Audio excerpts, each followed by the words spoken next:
É um prazer estarmos aqui, mais uma vez, podendo assim estarmos reunidos em nome do Senhor Jesus Cristo, para meditar na palavra de Deus. Reconhecendo que a Bíblia Sagrada, ela é a palavra de Deus, e ela nos aponta, ela nos amostra o caminho da salvação, sendo o caminho o próprio Senhor Jesus Cristo. Pois uma certa feita ele falou: eu sou o caminho, a verdade e a vida. Ninguém vem ao Pai senão por mim. Então é uma rica oportunidade podemos estar aqui, louvando a Deus, reconhecendo e sabendo que Deus é santo, santo, santo. Deus é o único ser digno e merecedor de toda a honra e toda a glória. Deus deve ser sempre exaltado pelo que Ele fez, pelo que Ele faz e pelo que Ele ainda há de fazer. E nós sabemos que só estamos aqui é a bondade e o amor de Deus. É a misericórdia de Deus que renovou esta manhã deste dia, nos dando assim a oportunidade de mais um dia sobre a face dessa terra.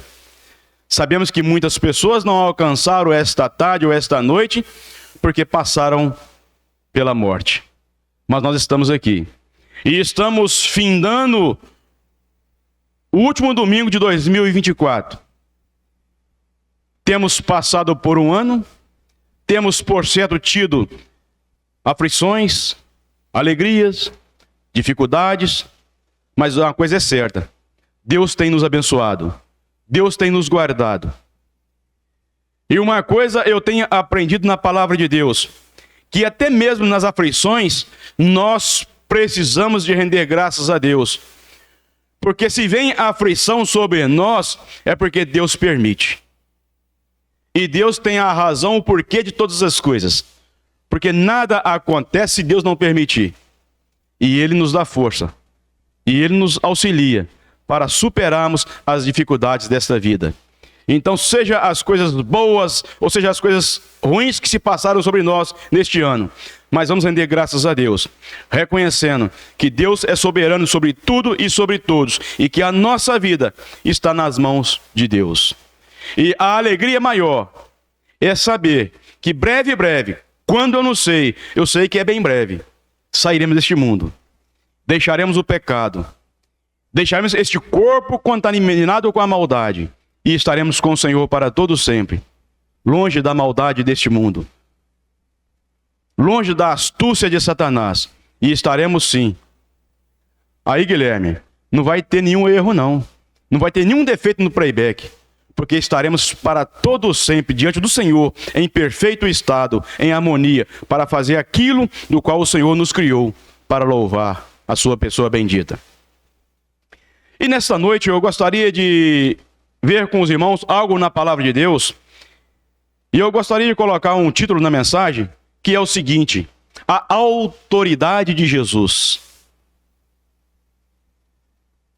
E nós vamos discorrer dentro da palavra de Deus, ver a autoridade do Senhor Jesus Cristo, quem deu a Ele a autoridade, e como Ele manifestou a sua autoridade diante dos homens. Vamos ler então a palavra de Deus.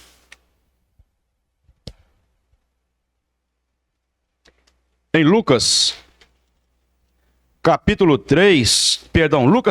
4. Lucas capítulo 4, a partir do versículo 31.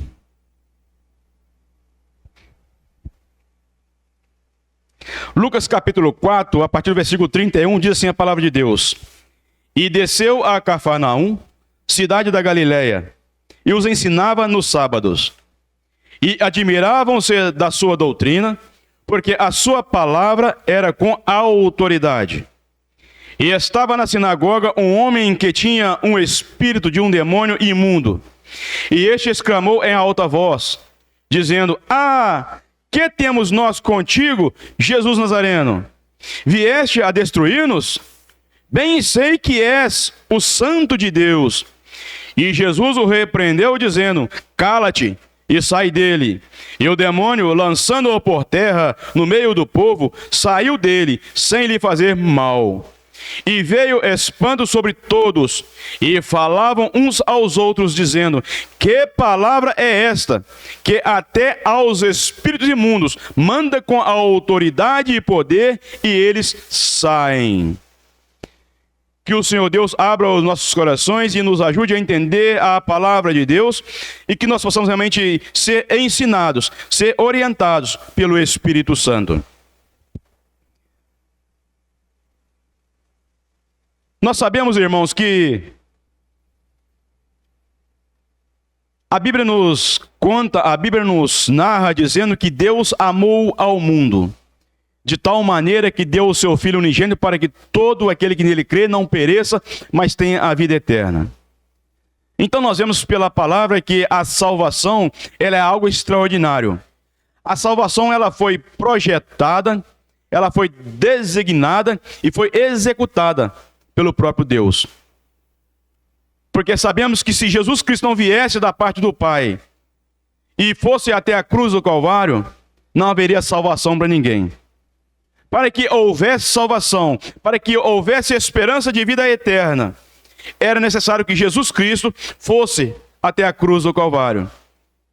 E tudo isso veio a acontecer para cumprir as Escrituras, porque a Bíblia fala que se não houvesse derramamento de sangue, não haveria remissão de pecados. Então, para nós termos o nosso pecado perdoado, Jesus, ele foi até a cruz do Calvário. Mas antes de Jesus Cristo ir à cruz do Calvário para cumprir ali o plano da salvação, ele teve um período em que ele ministrou entre os homens ali em Israel. E o seu ministério, de acordo com as Escrituras, foi em torno de mais ou menos 3 anos. Alguns estudiosos querem dizer 3 anos e meio, mas vamos ficar aqui com 3 anos. Porque a Bíblia conta que Jesus começou a ministrar, se entregou mesmo ao ministério aos 30 anos de idade. E ele começou então a falar, ele começou a anunciar, falando a respeito e concernente da vida eterna. E que ele tinha vindo para cumprir a vontade de Deus e para salvar o pobre homem pecador. E quando nós olhamos para a Sagrada Escritura, este contexto dessa história que nós temos lido aqui, está em um capítulo, porque quando nós começamos a olhar para os versículos anteriores, dos quais nós temos lido, vamos ver aqui que ele está mostrando o início do ministério de Jesus. Jesus, ele foi batizado por João. E Jesus Cristo começou a ministrar a palavra. E vai narrar e vai dizer o texto em que Jesus, ele vai até a Galileia, região da Galileia, para poder ministrar. E Jesus Cristo, ele tinha sido criado em Nazaré. E Nazaré é uma cidade que pertence à região da Galileia, ou pertencia. E Jesus, então, ele vai para a sua terra natal para poder ministrar, para poder pregar a palavra de Deus àqueles pobres pecadores. Mas neste contexto da história que vemos mais acima aqui, eles não ficaram satisfeitos de ouvir a pregação pelo Senhor Jesus Cristo. Eles, quando ouviram o Senhor falar, eles desprezaram, eles rejeitaram ele. E é tão interessante em ver que quando Jesus começou ali em Nazaré, ministrando a palavra, porque diz que ele foi até a sinagoga num dia de sábado, e ali eles lhe deram um livro, que é o livro do profeta Isaías, e ele abriu o livro do profeta Isaías em uma certa parte e leu. E quando ele acabou de ler, ele falou: hoje se cumpriu esta profecia. Porque fala: o Espírito do Senhor é sobre mim, pois que me ungiu para evangelizar os pobres, enviou-me a curar os quebrantados do coração, a pregoar a liberdade aos cativos e a dar vista aos cegos, e pôr em liberdade os oprimidos, a anunciar o ano aceitável do Senhor. Então ele mostra que estava se cumprindo aquilo que o profeta Isaías tinha proferido muito tempo antes.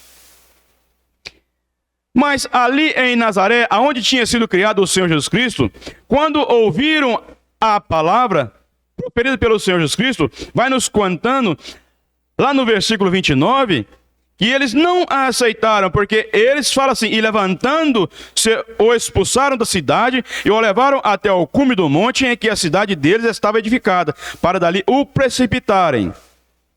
Então eles não aceitaram o Senhor Jesus Cristo. E um pouco mais acima você vai ver que eles falaram, não é esse aí o filho de José? Então eles conheciam a família de Jesus, eles achavam que conhecia a Jesus, e não aceitaram então a pregação do qual fez ali o Senhor Jesus Cristo. E o Senhor então agora ele se retira e vai para Cafarnaum, que também pertencia à região da Galileia, e vai também continuar ensinando. E é interessante em ver no versículo 32 que nós lemos, que fala que e admiravam-se da sua doutrina, porque a sua palavra era com autoridade. O Senhor Jesus Cristo, quando ele estava ali proferindo a palavra, anunciando a palavra, o Senhor Jesus Cristo ele não tinha responsabilidade sacerdotal, humanamente falando. Jesus ele não era um escriba, ele não era um sumo sacerdote, humanamente falando. Mas eles olhando para Jesus, eles admiravam de ver a sua doutrina, de ver os seus ensinamentos, porque ele falava como quem tem a autoridade. E isso me leva a refletir e a analisar, pois uma certa feita, Jesus falou, olha, todo o poder me foi dado no céu e na terra.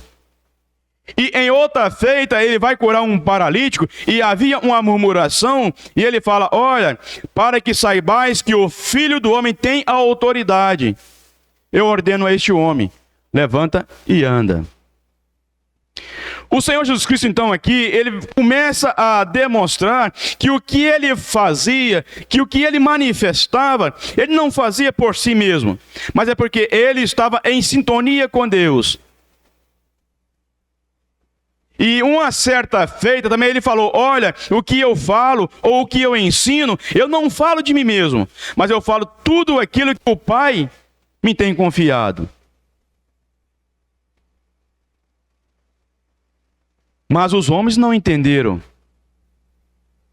não compreenderam os ensinamentos de Jesus. Aqui neste texto nós vemos que esses de Cafarnaum, eles admiravam a doutrina de Jesus. Aqueles ali de Nazaré não aceitaram o Senhor Jesus Cristo, porque achavam que conhecia a Ele, mas não conhecia. Vemos que o Senhor Jesus Cristo, ele manifestou-se à nação de Israel, cumprindo assim a profecia, mostrando que ele era o Messias, o prometido à nação de Israel, que tinha vindo para salvar o povo do seu pecado. Cumprindo também aquilo que o anjo falou com Maria, o seu nome será Jesus, porque ele salvará o seu povo do seu pecado. E quando nós olhamos para a Sagrada Escritura, nós vemos que Jesus Cristo, ele tem a autoridade. Não tinha, ele tem a autoridade no céu e na terra. E Jesus Cristo, quando ele vem a este mundo, a esta terra baixa, ele manifesta o seu poder e a sua autoridade, da qual o Pai, Deus, lhe confiou.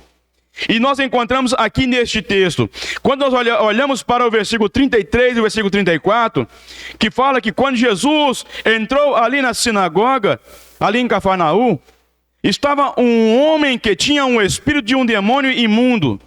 E quando ali este homem endemoniado vê Jesus, o demônio que estava naquele homem exclama em alta voz, dizendo, está no versículo 34, ah, que temos nós contigo, Jesus Nazareno? Aqui nós vemos que os demônios aqui vai refletir e mostrar que eles reconhecem quem é Jesus. Eles reconhecem a pessoa de Jesus Cristo. Porque fala, que temos nós contigo, Jesus Nazareno? Aí quando vai um pouco mais à frente, vieste a destruir-nos, eles conhecem também que Jesus, ele é juiz, e ele tem a autoridade para julgar, ele tem a autoridade para destruir.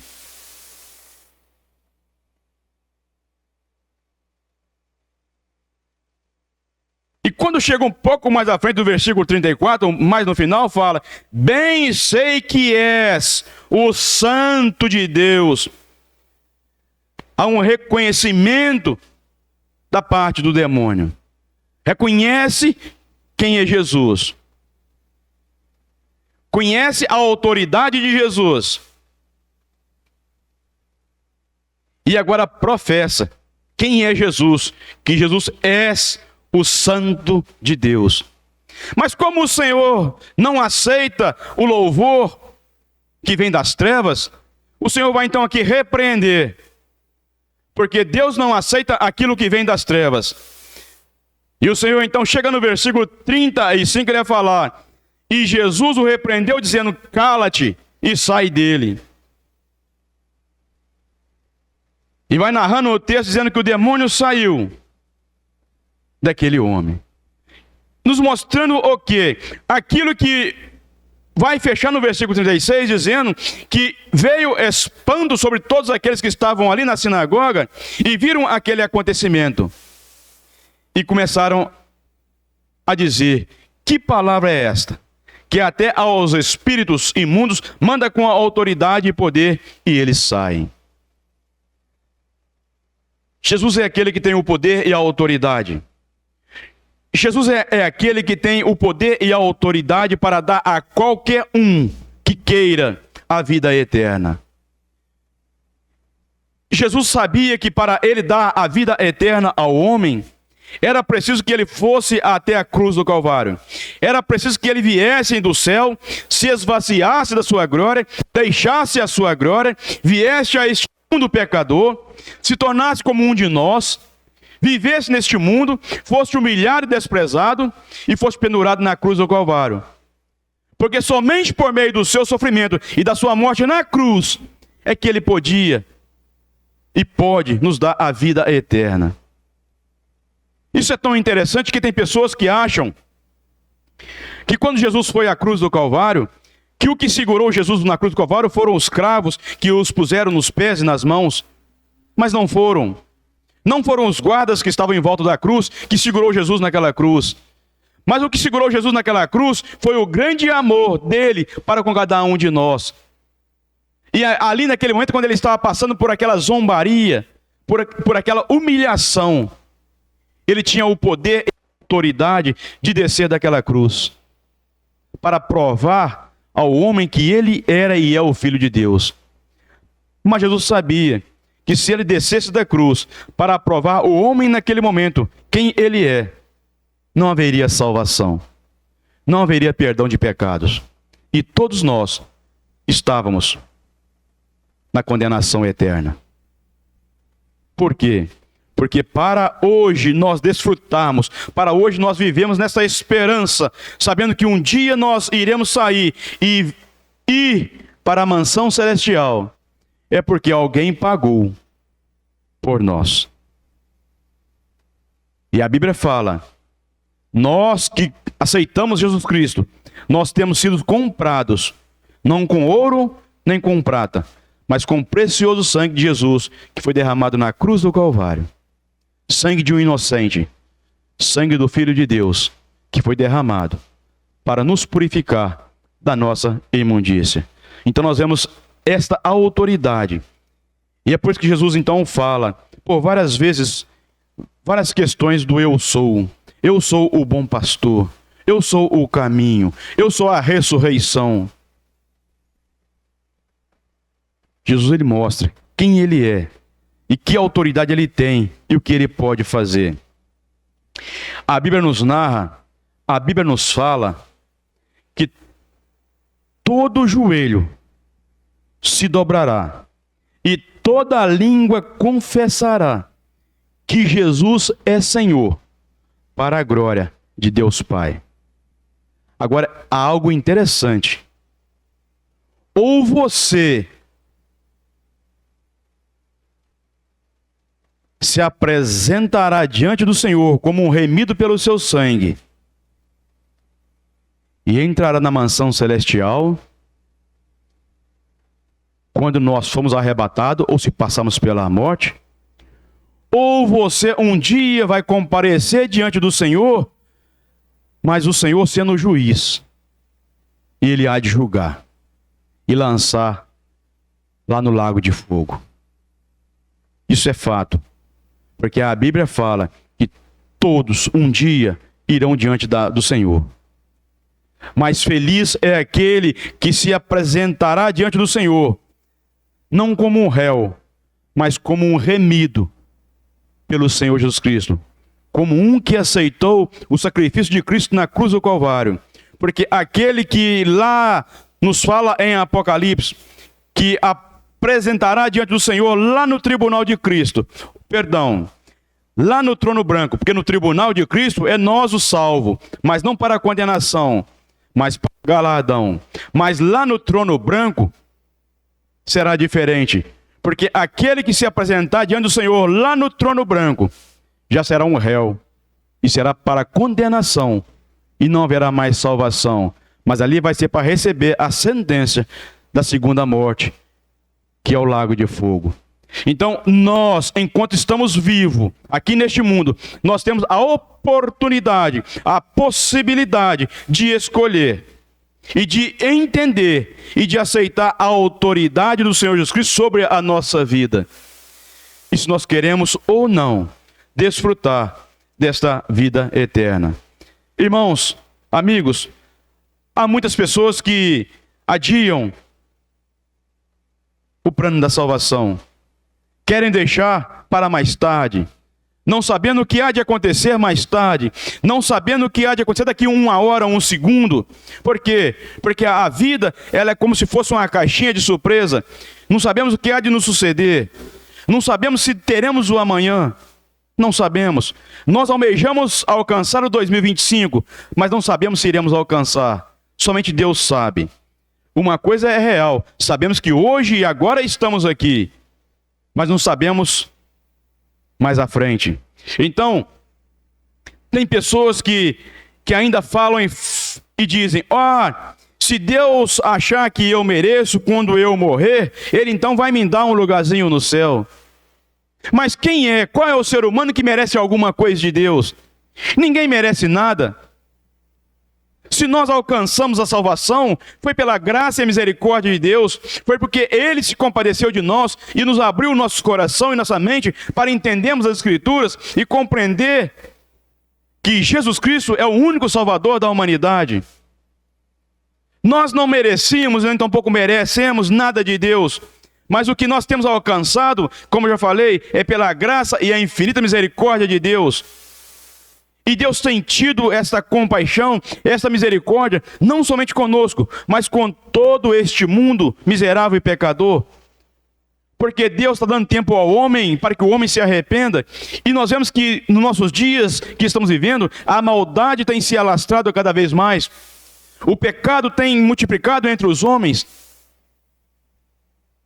E muitos têm se distanciado de Deus e não dado ouvido à voz do Senhor. E o Senhor continua falando.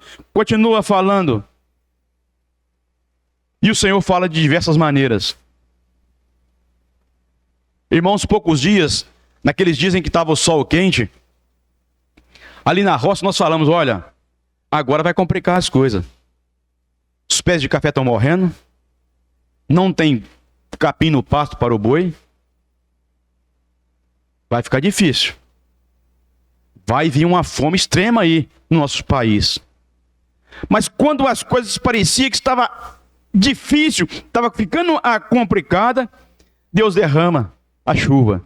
Deus estende a sua mão. E de repente vem a chuva e começa a mudar o cenário. Aquilo que parecia que estava morto começa a reviver. Os pastos começam a dar broto no capinho. E os bois começam então a ter o alimento. Isso é o quê? É porque nós merecemos? Não, é a misericórdia de Deus, porque Deus sabe que se Ele não abençoar, que se Ele não nos auxiliar, nós estamos perdidos, porque nós somos dependentes de Deus. Por mais que o homem acha, por mais que o homem pensa que ele vive por si mesmo, mas o homem, todos nós, somos dependentes de Deus, e até mesmo os animais.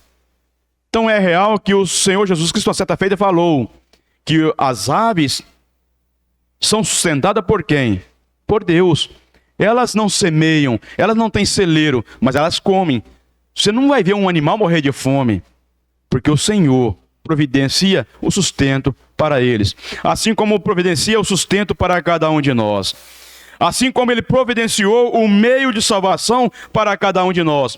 Assim como Ele providenciou um meio para que nós fôssemos livres da condenação eterna, da prisão do qual nós estamos debaixo do jugo das trevas de Satanás. Porque a Bíblia fala que todo homem que vive no pecado é escravo do pecado. E sendo escravo do pecado, ele é escravo de Satanás. E para o homem ser liberto da escravidão de Satanás, para o homem ser liberto do jugo do pecado, somente por meio da pessoa do Senhor Jesus Cristo. Porque é Ele o único que pode libertar, o único que pode salvar, o único que pode transformar, o único que pode expulsar um demônio do corpo de alguém e fazer esse endemoniado ser uma pessoa sã, uma pessoa curada, uma pessoa em sã consciência, podendo assim agora louvar e glorificar a Deus pelo milagre e a maravilha feita na sua vida. E vemos que é triste em ver que até os demônios compreendem quem é Jesus. Embora eles não obedecem, mas eles sabem quem é Jesus, eles sabem quem é Deus. Aí quando nós olhamos para o ser humano, a Bíblia fala, a Bíblia nos conta, a Bíblia nos narra que todos nós somos criaturas de Deus. E muitos ainda vão falar que Deus não existe. Acham que vivem por si mesmo. Muitos acham que Deus é um caso contado por muitos antigos. Mas a própria natureza, ela nos revela, nos mostra a soberania de Deus. Que Deus está acima de tudo e de todos. E que Deus é aquele que governa este universo. Deus é aquele que dá autoridade para se ajuntar às nuvens e descer depois a água sobre essa terra. Deus é aquele que dá autoridade à terra para que ela, recebendo o grão, ela germine aquele grão e assim cresça uma planta e dá pão ao homem. É um prazer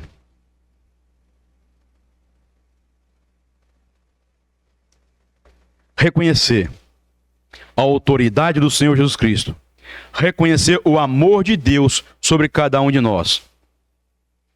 E será uma tristeza para aqueles que naquele dia hão de reconhecer Jesus como um justo juiz e ser lançado no lago de fogo, longe, separados para todo sempre de Deus. Mas esse não é o propósito, essa não é a vontade de Deus, porque Deus quer que o homem se arrependa, Deus quer que o homem chegue ao pleno conhecimento da verdade, para que possa se salvar. Mas salvação unicamente pela pessoa do Senhor Jesus Cristo. Então nós vemos aqui neste texto que Jesus Cristo, ele foi rejeitado, ele foi humilhado, mas tudo ele suportou por amor a cada um de nós. E um outro ponto que eu acho muito interessante é que Jesus Cristo, antes de ir para a cruz do Calvário, ele falou assim: olha, a minha vida ninguém a tira. Ninguém tira. Ele falando: eu a dou, pois eu tenho poder para dar e poder para reaver. Falando concernente à ressurreição, que ele tinha essa autoridade, porque ele veio com esse propósito para morrer, mas para vencer a morte. Então ele fala: eu tenho essa autoridade, ninguém tira a minha vida, eu entrego. Por que ele entrega? Porque ele veio com essa finalidade. Ele veio para quê? Para ser o Cordeiro de Deus, para ser o holocausto, para ser o sacrifício real diante de Deus, para pagar o preço da nossa redenção. Porque diz a Bíblia que Deus olhou de alto para baixo e não viu ninguém que presta, não viu ninguém justo. Ninguém buscava a Deus, todos estavam desviados de Deus. E Deus não se compadece do ser humano. E Deus então elabora, Deus então executa aquilo do qual ele planejou, que é a salvação para cada um de nós. Que nós possamos viver para honrar e glorificar a Deus. Que nós possamos entender que o preço que foi pago ali na cruz do Calvário, por meio de sangue, foi doloroso para Deus, porque ele teve que abrir mão do seu único filho, Então é que a Bíblia fala que Jesus Cristo, quando estava na cruz do Calvário, ele foi desprezado por Deus. Tem muitos que não entendem isso. Mas Jesus, quando estava ali, naquela cruz, pregado naquele madeiro, ele clama algo que diz: Eloi, Eloi, lama sabachthani, que quando se traduz quer dizer: Deus meu, por que me desamparaste? Naquele momento, Jesus foi desamparado por Deus. Por quê? Para que a ira que deveria cair sobre cada um de nós, caiu sobre ele. Isaías profetizou isso antes: o castigo que nos traz a paz estava sobre ele, e pelas suas pisaduras fomos curados. Então Jesus Cristo, ele foi desamparado por Deus para receber ali, naquela cruz, a punição pelo pecado da humanidade. E depois que a Bíblia revela e fala que Jesus Cristo, ele tem poder, porque ele pagou o preço do meu e seu pecado, passado, presente e futuro. Isso é bom a gente sabermos, que nós confiamos, que nós esperamos em um Senhor que está vivo. E diz a Bíblia que Jesus está vivo à direita de Deus, o Pai, e intercede por nós. Mas ele está aguardando aquele momento em que ele há de vir para buscar os seus. E depois que ele vir e buscar os seus, o que se espera, o que está para acontecer neste mundo, segundo a Bíblia, são coisas que nunca aconteceu e jamais vão acontecer. Falando sobre a grande tribulação. E vai ser difícil, vai ser dolorosa para aqueles que querem ficarem. Mas não queira você ficar, mas queira você subir quando Jesus vier em nuvens para buscar a sua igreja. Para mim, vai ser um prazer maravilhoso poder sair deste mundo, transpassar as nuvens, transpassar esse azul infinito e contemplar a face do meu Senhor, contemplar aquele que um dia foi humilhado e desprezado, foi morto na cruz do Calvário para apagar o meu e o seu pecado. Que Deus nos abençoe. Amém.